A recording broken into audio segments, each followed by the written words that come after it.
Hello friends, आज हम जो आगत निर्गत मॉडल है डेविड ईस्टन का जो व्यवस्था सिद्धांत है, जैसा कि हम लोगों ने पहले वाले वीडियो में जो व्यवस्था सिद्धांत का विकास क्रम देखा था, और विकास क्रम में हम लोगों ने जो है सबसे पहले जीव शास्त्र, उसके बाद मानव शास्त्र, उसके बाद समाज शास्त्र, उसके बाद राजनीति शास्त्र और उसके बाद अंतर्राष्ट्रीय राजनीति में जो व्यवस्था सिद्धांत का विकास क्रम देखा। और इसमें अलग अलग विद्वानों ने अलग अलग तरीके से जो व्यवस्था सिद्धांत जो है वो प्रस्तुत किए थे। और उसमें हम लोगों ने राजनीति शास्त्र में जो कि मानव शास्त्र से राजनीति शास्त्र में व्यवस्था सिद्धांत आया उसके बारे में डिस्कस किया। और आज हम जो हैं सबसे पहले राजनीति शास्त्र में जो व्यवस्था सिद्धांत के जनक हैं वो डेविड ईस्टन हैं।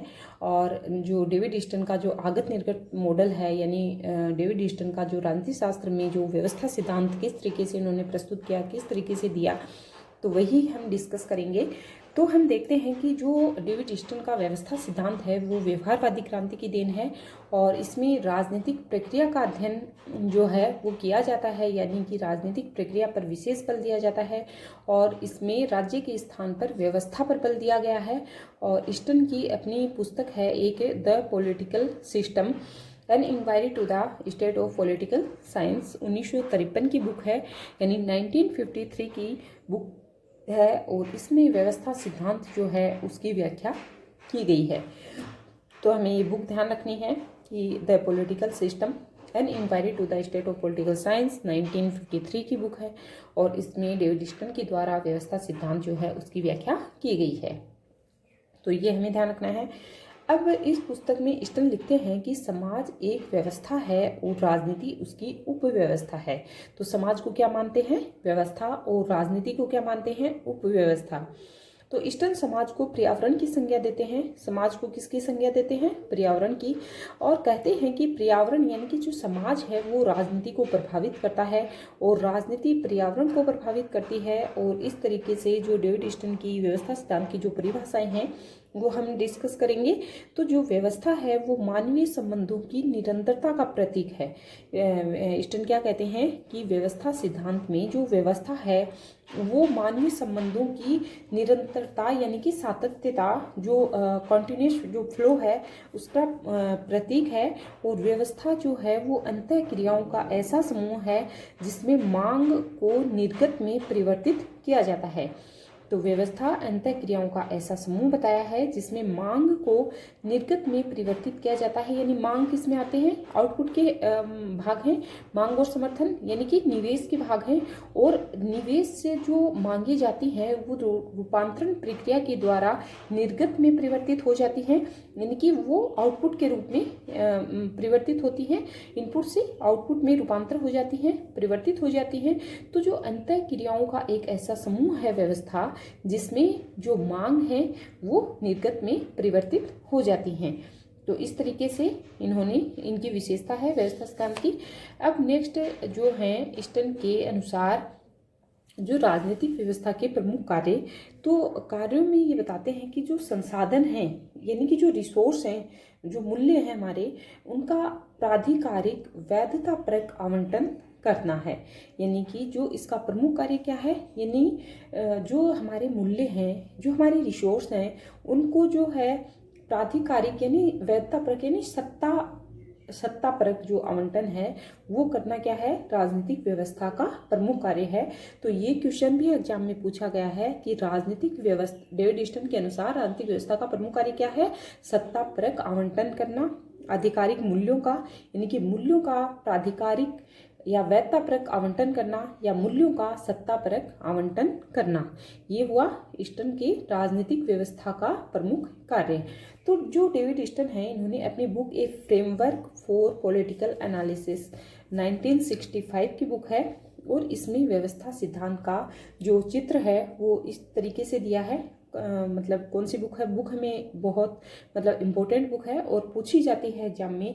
जैसे अगर नॉर्मल हम बात करते हैं कि व्यवस्था सिद्धांत जो है उसकी व्याख्या किस बुक में की है, तो वो तो की है द पॉलिटिकल सिस्टम, 1953 की बुक है। ठीक है, राजनीतिक व्यवस्था 1953 की बुक है, लेकिन जो चित्र दिया है वो कौन सी बुक में दिया है? ए फ्रेमवर्क फॉर पॉलिटिकल एनालिसिस 1965 की बुक है। ओके, तो ये हमें ध्यान रखना है।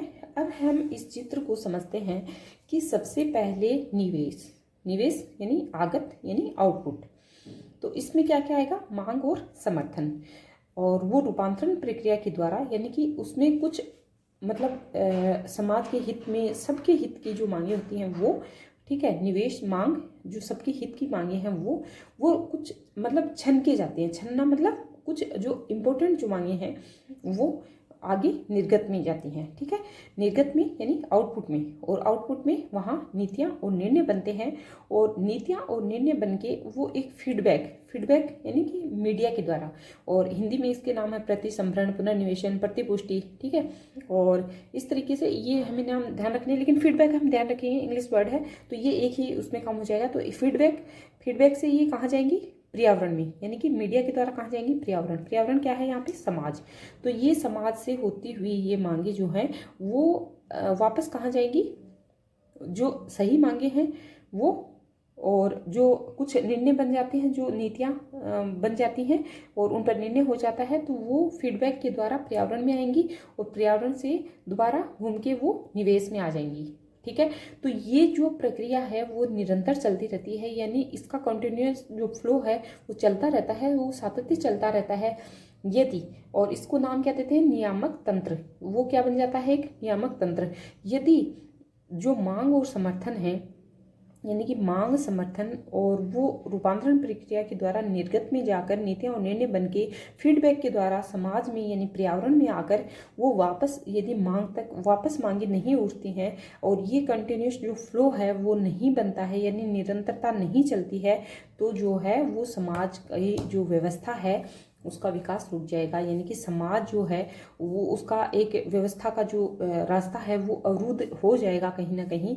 तो इस तरीके से यदि ये निरंतर प्रवाह नहीं चल रहा है तो हमें समझ जाना चाहिए कि समाज में व्यवस्था नहीं चल रही है, यानी समाज की व्यवस्था जो है वो कहीं ना कहीं रुक गई है।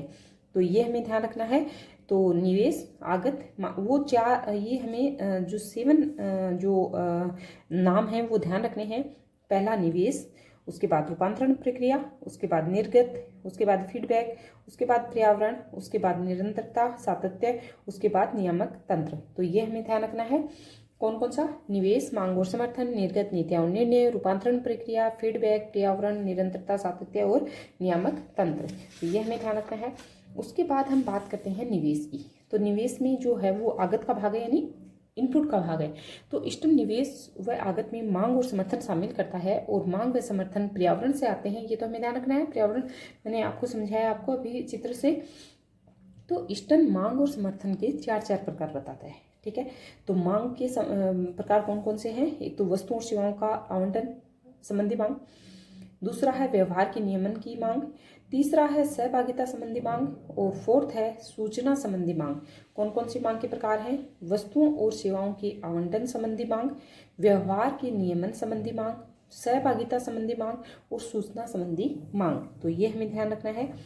उसके बाद समर्थन के भी 4 प्रकार बताता है। इसमें सबसे समर्थन का पहला प्रकार भौतिक समर्थन, ठीक है, और उसके बाद व्यवहार के नियमन की मांग का समर्थन, सहभागिता संबंधी समर्थन और सूचना संबंधी। तो जो ये नीचे वाले 3 हैं वो 3 इसमें आ जाएंगे समर्थन में, लेकिन जो ऊपर वाला वस्तुओं और सेवाओं के आवंटन संबंधी मांग, और इसमें क्या आएगा? भौतिक समर्थन, ठीक है।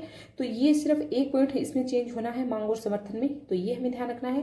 निवेश में मांग और समर्थन शामिल करता है, और ये कहता है कि 4 प्रकार बताते हैं। मांग की वस्तुओं और सेवाओं के आवंटन संबंधी मांग, व्यवहार के नियमन संबंधी, सहभागिता संबंधी, सूचना संबंधी मांग, और समर्थन के भौतिक समर्थन, व्यवहार के नियमन संबंधी समर्थन, और सहभागिता संबंधी समर्थन और सूचना संबंधी समर्थन। तो इस तरीके से मांग और समर्थन के ये 4 प्रकार जो है वो बताता है। अब हम आगे बात करते हैं रूपांतरण प्रक्रिया। तो पहले हम लोगों ने क्या देखा? निवेश, आगत, है ना, यानी इनपुट। अब रूपांतरण प्रक्रिया, जो मांग और समर्थन मिला है उसको रूपांतरण प्रक्रिया के द्वारा जो है वो आउटपुट मतलब निकाला जाता है रूपांतरण प्रक्रिया के द्वारा, यानी कि ये सरकार का प्रतीक है और इसका प्रमुख कार्य क्या है, मांग को निर्गत में बदलना, यानी कि इनपुट को आउटपुट में कन्वर्ट करना। ओके, यानी कि मांग को निर्गत में बदलना, और ये सरकार का प्रतीक है और इसका प्रमुख कार्य क्या है रूपांतरण प्रक्रिया का, मांग को निर्गत में बदलना, यानी इनपुट को आउटपुट में बदलना। ओके, अब थर्ड जो है निर्गत यानी आउटपुट।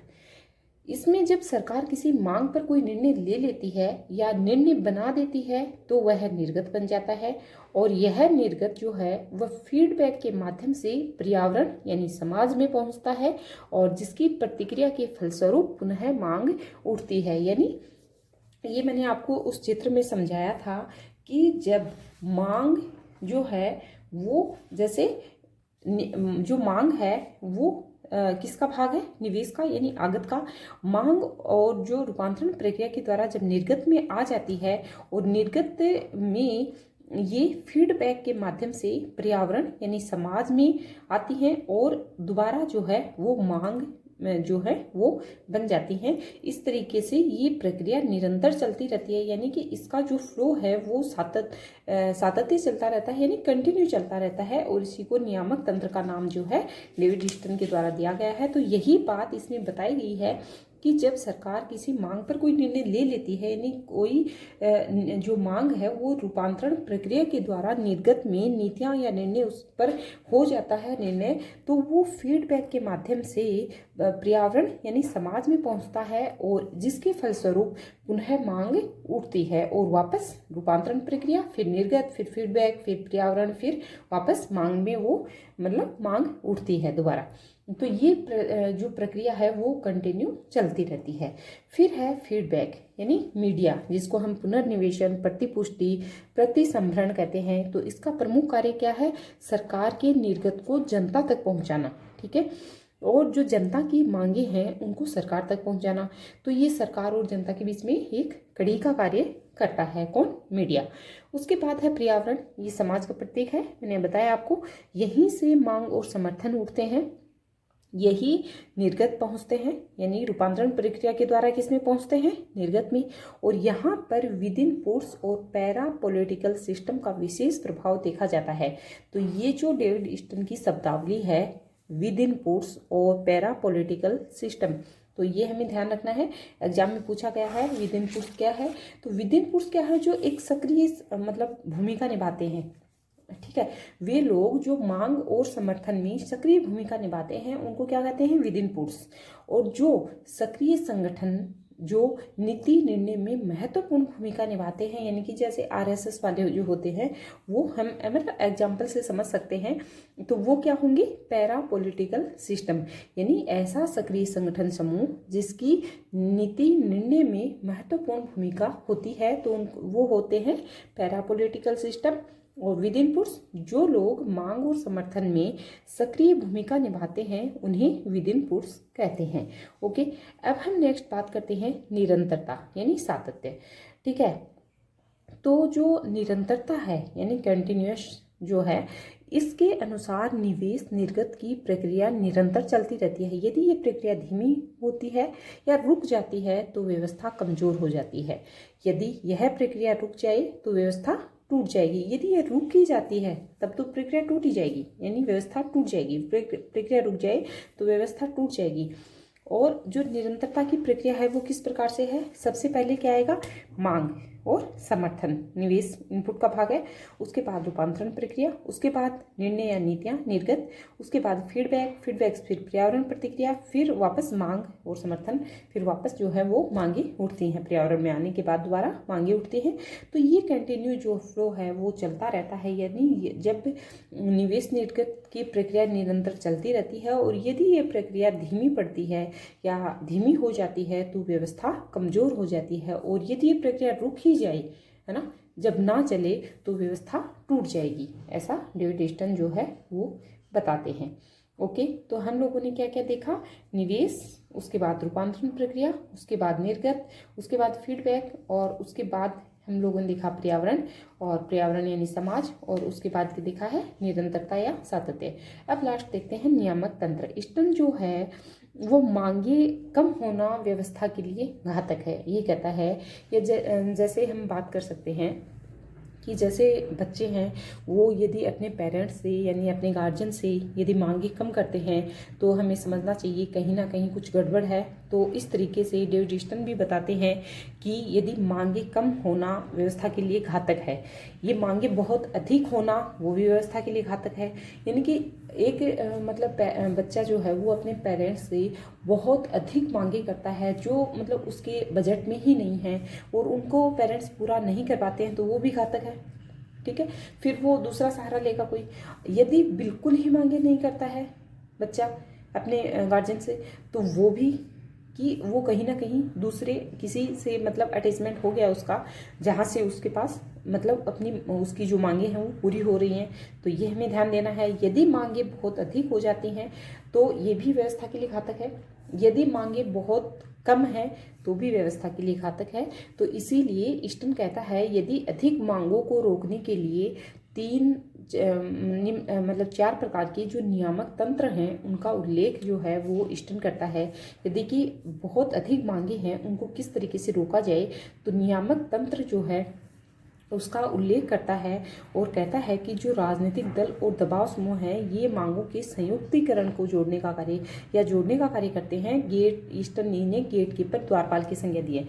जैसे जो राजनीतिक दल और दबाव समूह होते हैं, ठीक है, तो ये क्या करते हैं, जैसे लोग जाते हैं, जैसे मतलब स्टेट की बात करते हैं हम, है ना। स्टेट में कुछ लोग जो है वो जाते हैं, ठीक है भाई, अलग अलग डिस्ट्रिक्ट से लोग जाते हैं और वो अपनी मांगे रखते हैं, ठीक है, सीएम के पास जाते हैं। तो वहाँ जो राजनीतिक दल और दबाव समूह है वो क्या कार्य करेंगे, वो जैसे पानी की समस्या है, लाइट की समस्या है, या किसी और तरीके की समस्या है, बेरोजगारी की समस्या है, तो वो उन अलग अलग स्टेट से आए लोगों को मतलब जिस की समस्या जो लेकर आए हैं उनको मतलब उस समस्या के साथ करके उन लोगों को एक साथ कर दिया जाता है। जैसे पानी वाले सारे स्टेट के आ जाओ एक साथ, ठीक है, तो वो उनकी समस्या का निदान एक साथ हो जाएगा। यानी कि मांगों के संयुक्तिकरण है, तो उससे टाइम भी बचेगा और सबके मतलब मांगे हैं वो सुनी भी जाएंगी। तो वो क्या हो गया, ये कि मतलब संयुक्तिकरण हो गया, है ना। और ईस्टर्न क्या कहते हैं इसको, गेट कीपर और द्वारपाल, ठीक है, गेट कीपर या द्वारपाल की संज्ञा देते हैं। तो ये हमें ध्यान रखना है। यानी कि एक तो राजनीतिक दल और दबाव समूह, दूसरा है सांस्कृतिक नियामक तंत्र, यानी कि बहुत सारी मांगे जो हैं वो संस्कृति के आधार पर उनको रोक दिया जाता है, ठीक है। फिर है सूचना व संचार तंत्र। तो सूचना और संचार तंत्र भी अनेक मांगों की आलोचना कर उनके समर्थन के प्रभाव को रोक देता है, ठीक है। और नेक्स्ट है स्वयं रूपांतरण प्रक्रिया। तो जनता की जो सरकार भी जो है वो जनता की अनेक मांगों को गलत बताकर नकार देती है। तो इस तरीके से नियामक तंत्र में जो है वो 4 प्रकार के नियामक तंत्रों का उल्लेख करता है डेविड ईस्टन। राजनीतिक दल और दबाव समूह, सांस्कृतिक नियामक तंत्र, सूचना व संचार तंत्र और स्वयं रूपांतरण प्रक्रिया। तो ये हमें ध्यान रखना है। अब हम नेक्स्ट बात करते हैं डेविड ईस्टन के व्यवस्था सिद्धांत की आलोचना। तो जो डेविड ईस्टन का व्यवस्था सिद्धांत है उसकी आलोचना किस तरीके से की जाती है, तो इसमें सबसे पहले तो आलोचना की जाती है कि इसमें गतिशीलता का भाव है, यानी लोचशीलता का भाव है, और ये एक यांत्रिक सिद्धांत है। इसमें मानवीय जो भावनाएं हैं उनकी अवहेलना की गई है। ये हमें ध्यान रखना है कि मानवीय भावनाओं की अवहेलना की गई है, और इसीलिए जो सेलिगर हैं वे इन्हें ब्लैक बॉक्स मॉडल कहते हैं। तो हमें ध्यान रखना है, एक तो इसमें गतिशीलता का अभाव है, दूसरा इसमें यांत्रिक सिद्धांत है ये, और इसमें मानवीय भावनाओं की अवहेलना की गई है, इसीलिए सेलिगर इसे क्या कहते हैं, ब्लैक बॉक्स मॉडल। और ये अमेरिकी परक है, ठीक है। तो विकासशील अमेरिका एक विकसित राष्ट्र है, तो विकसित देशों के लिए है ये, तो विकासशील देशों में उतना उपयोगी नहीं है। एक इसमें आमंड और पावेल ने इसमें अनेक कमियां पाई हैं और उसमें सुधार कर संरचनात्मक प्रकार्यात्मक मॉडल भी दिया है। तो जो आमंड और पावेल हैं उन्होंने दिया तो व्यवस्था सिद्धांत ही है, ठीक है, मतलब वही है सारा व्यवस्था सिद्धांत, लेकिन उन्होंने इसमें नाम चेंज करके और कुछ उसमें चेंजेस ला करके जो व्यवस्था जो इन्होंने चित्र बताया है कि सबसे पहले इनपुट ठीक है, यानी निवेश, मांग और समर्थन, उसके बाद रूपांतरण प्रक्रिया, उसके बाद आउटपुट यानी नीतियाँ और निर्णय, उसके बाद फीडबैक, उसके बाद पर्यावरण, फिर वापस मांगे उठती हैं समाज से, और फिर जो कंटिन्यूस फ्लो है यानी निरंतरता, सातत्य, और उसके बाद नियामक तंत्र। तो इसमें मतलब ईस्टन ने जो है वो सुधार किया है, ठीक है, और उन्होंने इसका नाम व्यवस्था सिद्धांत की बजाय संरचनात्मक प्रकार्यात्मक मॉडल रखा है। और उसके बाद जो राजनीतिक विकास और राजनीतिक आधुनिकीकरण, मार्क्सवादी उपागम आदि भी इस सिद्धांत में अनेक कमियां बताते हैं। यानी कि जो ये तो हम लोगों ने देखा कि व्यवस्था सिद्धांत व्यवहारवादी क्रांति की देन है, जबकि जो उत्तर व्यवहारवादी हैं यानी कि उत्तर आधुनिकतावाद के अंदर क्या आता है, मतलब जो उत्तर व्यवहारवाद है उसके अंदर क्या आएगा, उत्तर आधुनिकतावाद ना, राजनीतिक आधुनिकीकरण, मार्क्सवादी, नारीवाद, ठीक है। तो ये सब जो हैं वो भी राजनीतिक विकास, राजनीतिक संस्कृति, तो ये सब क्या करते हैं, ईस्टन के जो व्यवस्था सिद्धांत जिसमें कि बहुत अधिक अधिक फैक्ट यानी तथ्य, वैज्ञानिकता की बात की गई है, तो ये मतलब विकासशील देशों में ये संभव नहीं है। तो इस तरीके से जो है राजनीतिक विकास और राजनीतिक आधुनिकीकरण, मार्क्सवादी उपागम वाले सारे जो लोग हैं वो भी इस सिद्धांत में अनेक कमियां बताते हैं।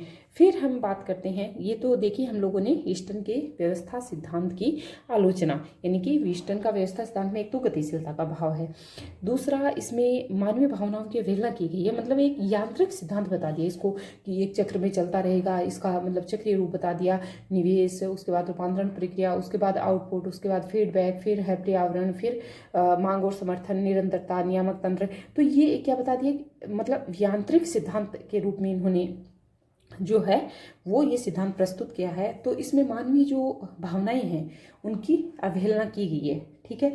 और इसमें जो सेलिगर हैं वो क्या कहते हैं इसको, डेविड ईस्टन की व्यवस्था सिद्धांत को ब्लैक बॉक्स मॉडल। और जैसा मैंने बताया आपको, अमेरिकी यानी कि विकसित देशों के लिए ठीक है, विकासशील देशों में ये उपयोगी नहीं है। और आमंड और पावेल व्यवस्था सिद्धांत मतलब डेविड ईस्टन के जो व्यवस्था सिद्धांत है उसमें अनेक कमियां बताते हैं और उसमें चेंजेस करके इसका नाम क्या बना देते हैं, संरचनात्मक प्रकार्यात्मक मॉडल। फिर राजनीतिक विकास, राजनीतिक आधुनिकीकरण, मार्क्सवादी उपागम आदि भी इस सिद्धांत में अनेक कमियां बताती हैं। तो ये तो हम लोगों ने देखी व्यवस्था सिद्धांत की आलोचना। अब हम बात करते हैं ईस्टन की व्यवस्था सिद्धांत का महत्व। तो जो व्यवस्था सिद्धांत है उसमें सुधार और प्रतिक्रिया के फलस्वरूप अनेक सिद्धांत और अवधारणाएं राजनीति शास्त्र में आई थी, ठीक है। यह हमें ध्यान रखना है कि व्यवस्था सिद्धांत से जो है वो व्यवस्था सिद्धांत में सुधार और प्रतिक्रिया के फलस्वरूप अनेक सिद्धांत और अवधारणाएं आई थी, ठीक है।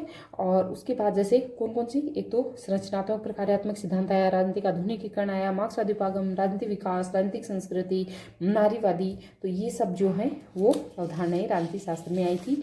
उसके बाद हम बात करते हैं इसकी ईस्टन के व्यवस्था सिद्धांत से जुड़ी कुछ शब्दावलियाँ, तो ये हमें ध्यान रखना है। और काफ़ी मतलब यहाँ से एग्जाम में क्वेश्चन आने लग गए हैं, शुरू का छोड़ देता है एग्जामिनर और यहाँ से क्वेश्चन पूछता है। तो ईस्टन पर्यावरण के दो प्रकार बताता है, एक आंतरिक पर्यावरण और एक बाह्य पर्यावरण।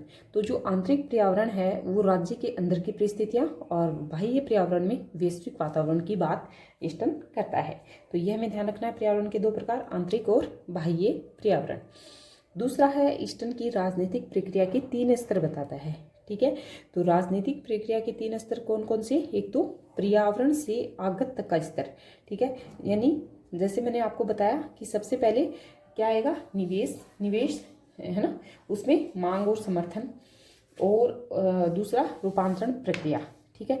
तो इसमें जैसे हम लोगों ने पहले भी देखा था कि निवेश में मांग और समर्थन, रूपांतरण प्रक्रिया, निर्गत, नीतियां, निर्णय, फीडबैक, पर्यावरण, और फिर वापस ये मांग में आ जाती है, मतलब दोबारा समाज से मांग उठती है। तो ये क्या कहता है ईस्टन कि पर्यावरण से आगत तक का स्तर, यानी पर्यावरण, यहाँ से पर्यावरण है ना, जो समाज में मांगे उठी हैं, मतलब समाज के द्वारा जो मांगे उठी हैं, तो समाज से मांगों तक का स्तर, यानी कि पर्यावरण से आगत तक, निवेश तक का जो भी स्तर है वो, एक तो पर्यावरण से आगत तक का स्तर एक बताया, दूसरा रूपांतरण प्रक्रिया स्तर, फिर आगत से रूपांतरण प्रक्रिया का स्तर, फिर है रूपांतरण प्रक्रिया से फीडबैक का स्तर, यानी कि ये पूरा इसमें ये बता देता है। ठीक है, तो पहला तो इसने क्या बताया, पर्यावरण से आगत, आगत से रूपांतरण प्रक्रिया, रूपांतरण प्रक्रिया से फिर फीडबैक तक का स्तर जो है वो इंक्लूड करता है, और राजनीतिक जो प्रक्रिया है उसके 3 स्तर बताता है। ओके, अब बात करते हैं इन तीनों स्तरों को ईस्टर्न क्या कहता है, वैधता परक उद्दीपक। क्या कहता है, वैधता परक उद्दीपक। और फिर है क्रिटिकल रेंज, यानी कि तनाव की उच्चतम अवस्था को ईस्टर्न क्रिटिकल रेंज कहता है। तो ये शब्दावली ध्यान रखनी है। क्रिटिकल रेंज का क्या अर्थ बताता है कि जो तनाव की उच्चतम अवस्था है उसको ईस्टर्न क्या कहता है, क्रिटिकल रेंज। ओके, तो इस तरीके से हम लोगों ने क्या डिस्कस किया, ईस्टर्न का व्यवस्था सिद्धांत। और ईस्टर्न का जो व्यवस्था सिद्धांत है वो काफ़ी मतलब समग्रता लिए हुए है। वैसे देखें तो उसमें मतलब काफ़ी सारा उन्होंने बताया है, निवेश, ठीक है, उसके बाद मांग और समर्थन निवेश में, रूपांतरण प्रक्रिया, उसके बाद निर्गत में नीतियाँ और निर्णय, फीडबैक, समाज, पर्यावरण, है ना, और इस तरीके से दोबारा वो मांगे उठती हैं समाज से। तो इस तरीके से इन्होंने जो व्यवहारवादी क्रांति के फलस्वरूप डेविड ईस्टर्न का व्यवस्था सिद्धांत जो है वो राजनीति शास्त्र में देखने को मिलता है। तो इस तरीके से हम लोगों ने आज डिस्कस किया है डेविड ईस्टर्न का व्यवस्था सिद्धांत। और उसके बाद जो है वो हम डिस्कस करेंगे आमंड और पावेल का संरचनात्मक प्रकार्यात्मक सिद्धांत, जो कि ये क्या करते हैं, ईस्टर्न के व्यवस्था सिद्धांत में कुछ सुधार करते हैं और उसका नाम बदल के संरचनात्मक प्रकार्यात्मक दृष्टिकोण रख देते हैं या सिद्धांत रख देते हैं। और मतलब है तो उसी में चेंजेज। आमंड और पावेल कहते हैं कि जैसे ये व्यवहारवादी क्रांति की देन है व्यवस्था सिद्धांत ईस्टर्न का, और वो उत्तर व्यवहारवाद का प्रतीक जो है वो संरचनात्मक प्रकार्यात्मक आमंड और पावेल का है। तो उसमें कुछ चेंजेस करते हैं। और संरचनात्मक प्रकार्यात्मक में जो आमंड और पावेल है वो ये कहते हैं कि जो ये विकासशील राष्ट्र हैं उनके लिए यही मॉडल उपयोगी है, यानी कि जो स्वयं देते हैं संरचनात्मक प्रकार्यात्मक मॉडल वो उपयोगी बताते हैं बजाय ईस्टर्न के व्यवस्था सिद्धांत के। तो इस तरीके से हम नेक्स्ट वीडियो में जो है वो आमंड और पावेल का व्यवस्था सिद्धांत यानी कि संरचनात्मक प्रकार्यात्मक दृष्टिकोण जो सिद्धांत है वो डिस्कस करेंगे। ओके, तो होप करती हूँ कि आपको आज का वीडियो समझ में आया होगा।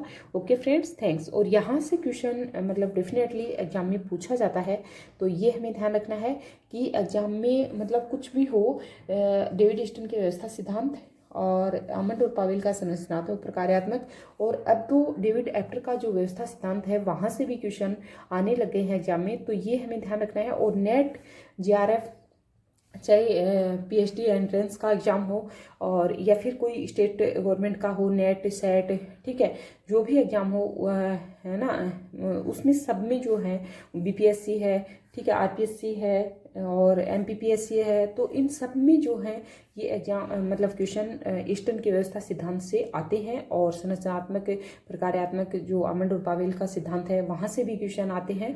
तो ये हमें अच्छे से देखना है, और मैंने सब कुछ इसमें इंक्लूड करते हुए जो है वो आपके सामने रखा है। तो होप करती हूँ कि आपको समझ में आया होगा। Okay friends, thanks.